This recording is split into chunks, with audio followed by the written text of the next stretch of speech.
Hey guys, we're Kim and Erran. This is the director and creator behind everything we do, Mimi LaRue. Welcome to our channel. This is the place where we give educational, inspiration, and lifestyle tips for healthcare travelers. And on today's video, we're talking about full-time workers versus travelers and who actually ends up making more money. So let's get into it. Let's do it.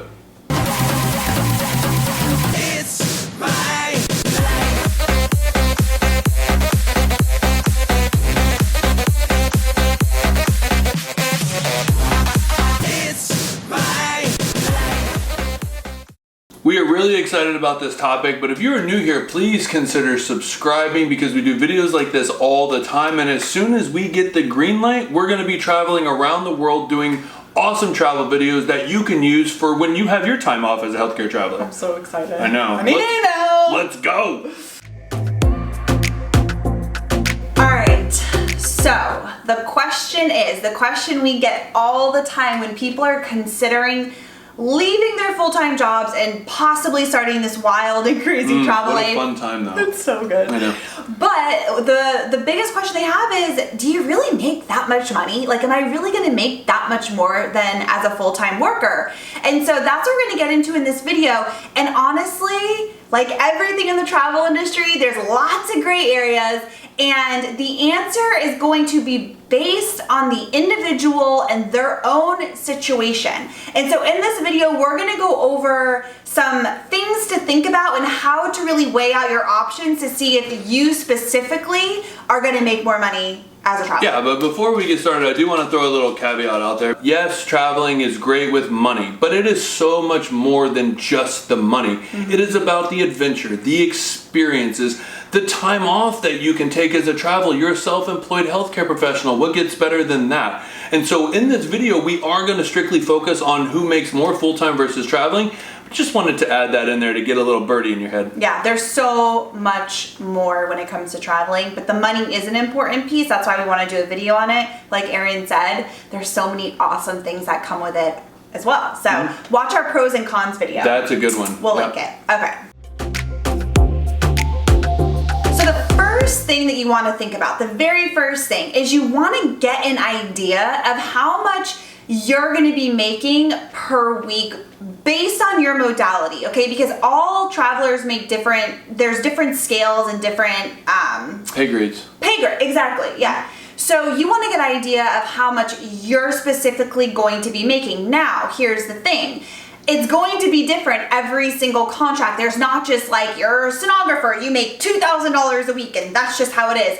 It's gonna be different based on the bill rate. If you don't know what I'm talking about here, we did a whole video on the bill rate, which is the foundation of how we even make money as a traveler. And so that's super important to watch. So pause this, we'll wait. Yep. Pause it, we'll link that, go watch the bill rate video and come back, okay?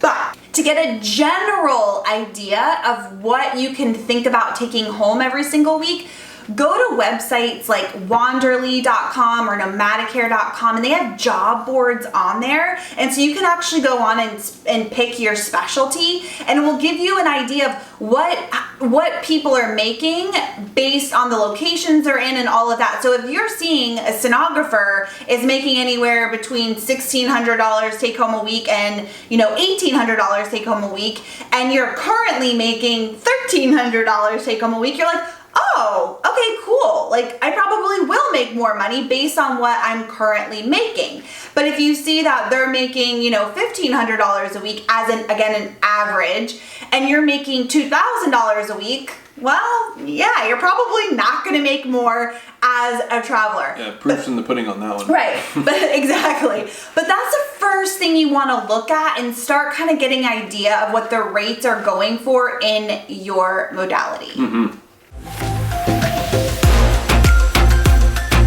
Okay, so the next thing that you're going to want to think about is how much money do you currently make with where you're at in your modality? So an easy way to... And where you live. And where you live, absolutely. And, an easy way to look at that as a story. We came from Florida, where that is typically a lower paying healthcare state. So for us, traveling was a no-brainer. We were making more money as a traveler, no matter what the bill rate was, than we were working in Florida, taking a bunch of call, working a bunch of double shifts, and we were doing that as travelers. Just making base rate, just base 40 hours was way more than we ever made in Florida. And so that's where you have to really evaluate. If you're coming from California, where the people that I'm working with now, their full-time staff honestly makes more than I do as a traveler. Just a little bit difference. We're kind of like right on the even whenever they take call and things like that. But those are things that you really need to evaluate as you're going into this travel world. Well, and another thing you want to think about too is that when we were working at Stanford, the stenographers, the IR techs, because that's what we are, were making really good money. But the cost of living there was so outrageous that, you're making good money, but like your whole paychecks are going to your rent. Or you're commuting so far. Right. So it's like you gotta weigh out your options, but take inventory of your own individual situation and see what are your costs of living? How much are you taking home every single week? And then take that and weigh it out with the first step, which is getting an idea of what your modality is currently making as a traveler.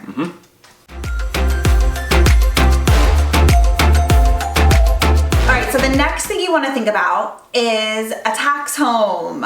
If you haven't seen that video, I feel like we're just like linking videos throughout this like whole video. If you don't know what I'm talking about, or you're not sure exactly how to set one up properly and what that means, that's the reason why we get tax-free money, check out that video and then come back to this one because it's important to understand the foundational stuff first. Okay, so tax homes, this is something you want to think about. If you're going to be traveling without a tax home, number one, that's totally okay. You can do that, but every dollar you make is going to be taxed. So one of the advantages and one of the perks and why typically travelers make more money is because we get tax-free money, right? And so we have more in our pocket instead of giving more to the IRS. But if you don't have a tax home, everything's going to be taxed, and so you might end up breaking even or even making a little bit less than when you were working full-time. Well, just real quick, back to the story that I just said in Florida, even if Kim and I would have started traveling out of Florida without a tax home and everything was taxed, we still would have been making way more than we made working full-time in Florida. I mean, I was making $21 an hour as a lead tech in an IR department, which is not normal around the country. That is a very low wage for my specialty. So with that being said, the bill rates upwards in IR just specifically, I'd be making, 55, 60, possibly anywhere between like 50 and 60 somewhat. But that would be all tax. So obviously all tax on $60 an hour versus all tax of $21 an hour, you see the difference there. That's a substantial amount of money.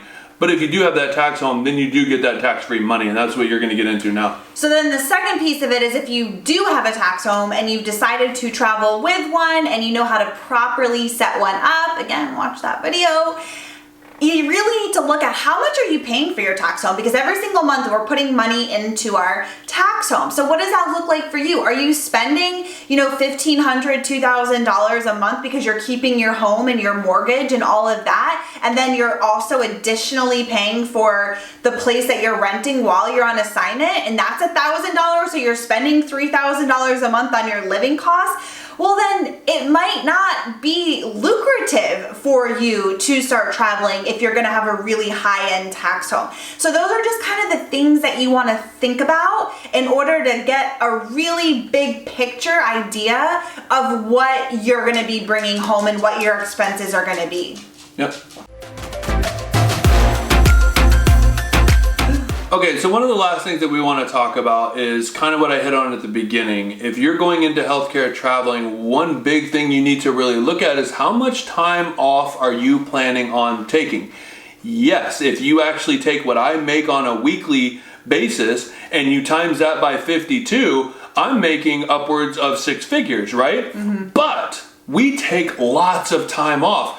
And not even if I wanted to work back-to-back contracts, I still am going to have to take around 2 weeks to end my contract, to pack up my place, to go to the next contract, to get established, to get all my prerequisites done before I start that next contract. And that time off wait out maybe 4 times, you're looking at 8 weeks right there. So if you're really evaluating, and that's just going back-to-back contracts, if you're evaluating that, how much is that taking off of your yearly earnings, right? Well, and again, as healthcare travelers, when we don't work, we don't get paid. We don't have PTO like a full-time worker, right? So if you're taking time off, you're not getting paid for that. And like Erran said, there's expenses that are accrued, and just not even taking off and going on a vacation, but getting to your next assignment, driving there, hotels, food, deposits, gas. Like, there's a lot of money that is upfront cost to you. So that's definitely something to think about. The one thing I did want to add is, like, we typically will take like 6 months off a year because we love the lifestyle and the traveling and the adventure side of it.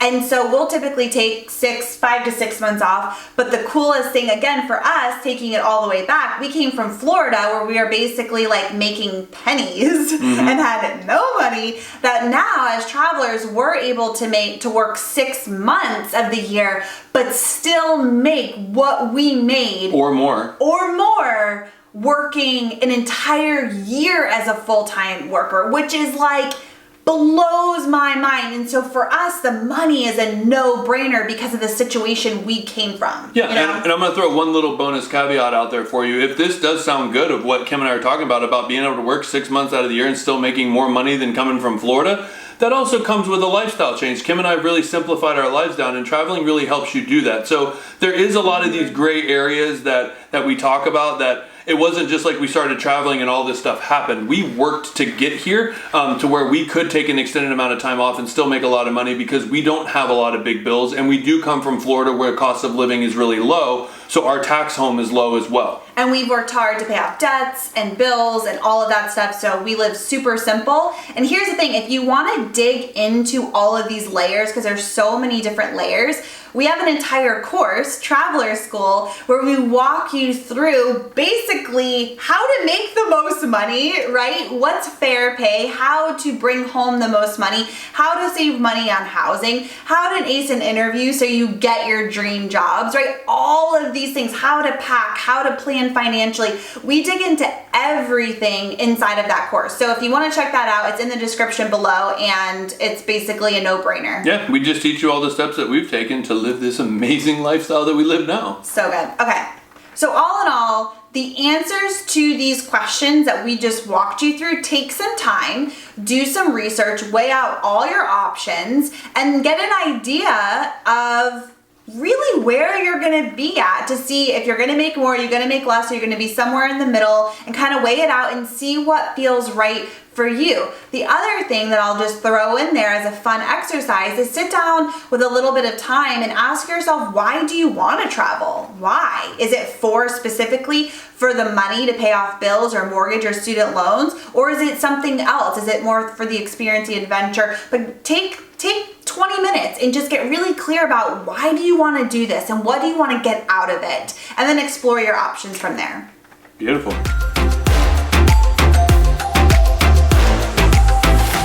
So let's do just a quick recap here. The first step you're going to do is you're going to go on nomadicare.com or wanderly.com or some kind of a job board, and you're going to lurk, and you're going to get a general idea. Again, this isn't exact, and this isn't going to be how much you're going to make every single week, but you'll get an idea of how much travelers are making in your modality based on location and all of that stuff. I do want to add, when you go on those websites are free to look through. So it's not like you have to put in your email just to get it what the bill rate is. You can actually scroll through and see live jobs on those websites, and all those links will be in the description below. Exactly. And you can shop by specialty. So you put in your specialty and you go from there.